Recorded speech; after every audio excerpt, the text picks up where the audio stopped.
সময় তখন ভোর 4:32। মা ডেকে দিয়েছে, মায়ের ডাকে ঘুম ভাঙলো।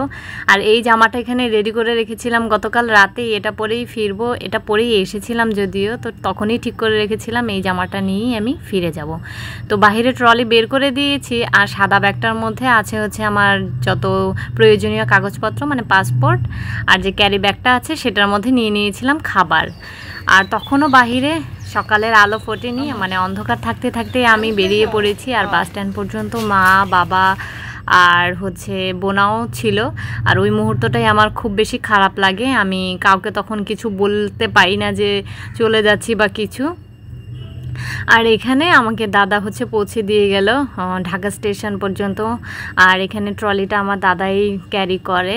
তো স্টেশনে আসার পরপরই এরকম একটা ফর্ম দিয়ে দিয়েছে, যেটা আমাকে এখন ফিল আপ করতে হবে ইমিগ্রেশনে। এটা দিয়েই আর কি ইমিগ্রেশন কমপ্লিট করতে হবে। তো আমি চলে এসেছি। আর এই হচ্ছে উইন্ডো সিট, 9 নাম্বার সিটটা আমার ছিল। আর পুরো হচ্ছে ট্রেনটা তখনও খালিই ছিল, কারণ আমি একদম শুরুর দিকেই ইমিগ্রেশন কমপ্লিট করতে পেরেছিলাম। তো বসে গেছি ফাইনালি। জানালার পাশের সিটই পেয়েছি, কিন্তু উল্টো বসতে হয়েছে। উল্টো তো কোনো ব্যাপার না, দাদা ওই পাশে বসে আছে, দাঁড়িয়ে আছে। ট্রেন ছাড়লে হয়তো যাবে, এখন গিয়ে বলে আসবো দাদাকে ছুটে যেতে। শুধু শুধু ওয়েট করে লাভ নেই। এখন বাজে কটা? 6:46। ট্রেনের টাইম মেবি 8:15। এখনও ফাঁকাই আছে, কেউ আসেনি। দাদা চলে গেল, আমি একটু বাহিরে এসেছি। আর এখন থেকেই আমার এত খারাপ লাগছিল, কি বলবো, যে এখন আমাকে চলেই যেতে হবে ফাইনালি। আর এই যে সুন্দর একটা গাছে কৃষ্ণচূড়া ফুল দেখতে পেয়েছিলাম। তারপর আমি ভাবলাম যে একা একা ভেতরে কতক্ষণ বসে থাকবো, যাই একটু নিচে নামি। তো নিচে নেমে এই ট্রেনটার একটু ভিডিও করে নিচ্ছিলাম। আর আমাদের হচ্ছে, আমি তো শেষের দিকে একদম 2 দিন আগে টিকিট কেটেছি। আমার ইচ্ছে ছিল যে আমি 1 তারিখে যাব, কিন্তু 1 তারিখে তো আসতে পারিনি। তো আমি ব্যাগটা তুলতে পারছিলাম না, আঙ্কেল তুলে দিল, যিনি হচ্ছে এখানকার স্টাফ। এখন ওয়েট করতে হবে অনেকটা সময়। বসে আছি লোটো সিটে আর কি। এই ওপরে আমি হচ্ছে ট্রলিটা তুলে দিয়েছি। আসলে আমি নিজে কখনোই তুলতে পারি না, কারণ ট্রলিটা তো ভারী থাকে না, অন্য কারোর হেল্প আমার নিতেই হয়। হয়তো আমার সহযাত্রীদের মানে হেল্প নিয়ে আমাকে এটা তুলতে হয়। তো আজকে একজন আঙ্কেল আমাকে তুলে দিয়েছিল। তো মা আর বাবা বারবার করে ফোন করতে থাকে যে খেয়েছি কিনা। তো তখন হচ্ছে কেকটা বের করেছিলাম, যদিও কেকটা তখন খাইনি। আর 8:15 বাজে ডট আর কি, তখন ট্রেনটা ছেড়ে দিয়েছিল। আজকে ট্রেনটা ভালোই চলেছে আর কি। এই যে ছেড়েছে, মানে যদিও ছেড়েছিল, কিন্তু তারপরেও কলকাতা স্টেশন পৌঁছাতে অনেকটাই সময় লেগে গেছিলো। আর এই পেছনের এতগুলো সিট খালিই ছিল, যেহেতু অনেক গরম না, সেই জন্যই হয়তো এই সময়টাতে কেউ আর কি যাচ্ছিল না।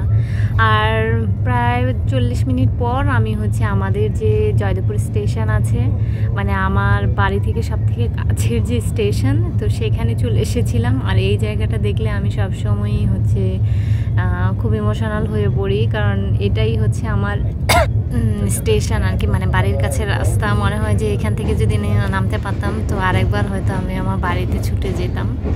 তো সেটা তো আর যাওয়া যাবে না, শুধু মুখে মুখেই বলা আর কি।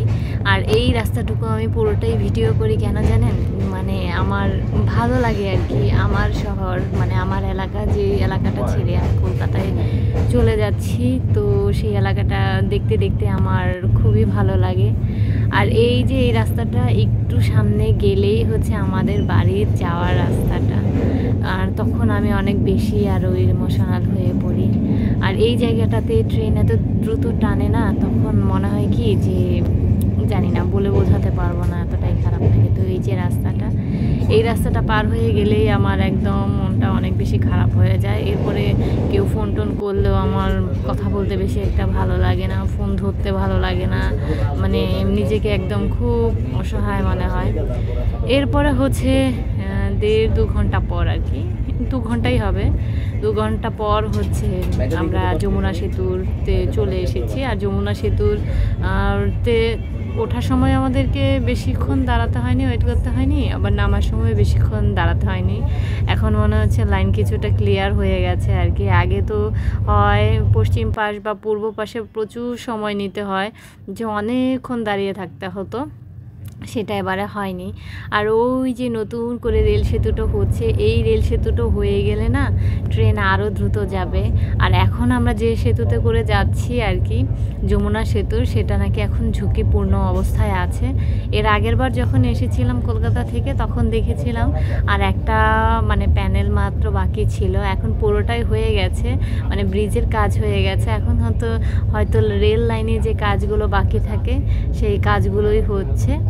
আর এই সেতুর উপর আসলে মানে ছোটোবেলায় না শুনতাম বাবা বলতো যে যমুনা সেতুতে নিয়ে যাব, যমুনা সেতুতে নিয়ে যাব, মানে যখন নতুন নতুন হয় তো তখনকার কথা বলছিলাম আর কি। তো সেই কারণ থেকে না এই সেতুটার উপর উঠলে একটু অন্যরকমই ভালো লাগা কাজ করে। আর এখানে যে আমার মা হচ্ছে নুডলস করে দিয়েছে, তো ফোন করে তো পাগল করেই ফেলেছে যে কখন খাবো কখন খাবো। তো ভাবলাম যে ঠিক আছে চলো একটুখানি খেয়ে নিই, যদিও এই অবস্থায় আমার একদম খেতে ভালো লাগে না সত্যি কথা বলতে।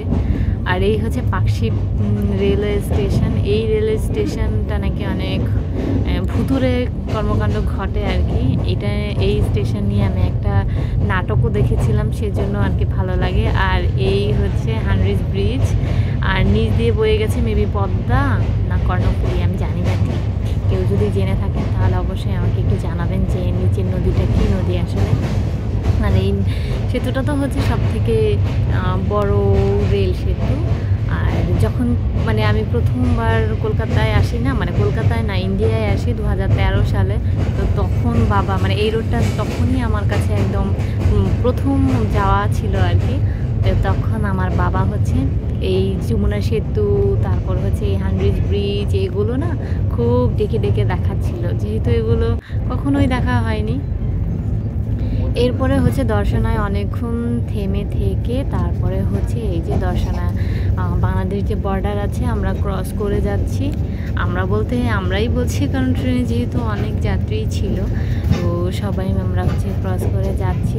আর একটা সময় আমরা হচ্ছে ওই বাই রোডে আসতাম, তখন এই যে কাঁটাতারের ওপাশের রাস্তাটা আছে সেই রাস্তা দিয়ে হেঁটে হেঁটে আসতাম। এখন আমার ইচ্ছা করে যে কাঁটাতারের রাস্তা দিয়ে যাবো আসবো, কিন্তু যেহেতু একা একাই আমি ট্রাভেল করি তাই আমার বাবাও সাহস পায় না যে আমি বাই রোডে যাব, তো আর যাওয়া হয় না। কিন্তু ইচ্ছে আছে যদি কখনো মিস্টার দাসের সঙ্গে যেতে পারি তো আমি ওই রাস্তা দিয়ে মিস্টার দাসকে নিয়ে যাব।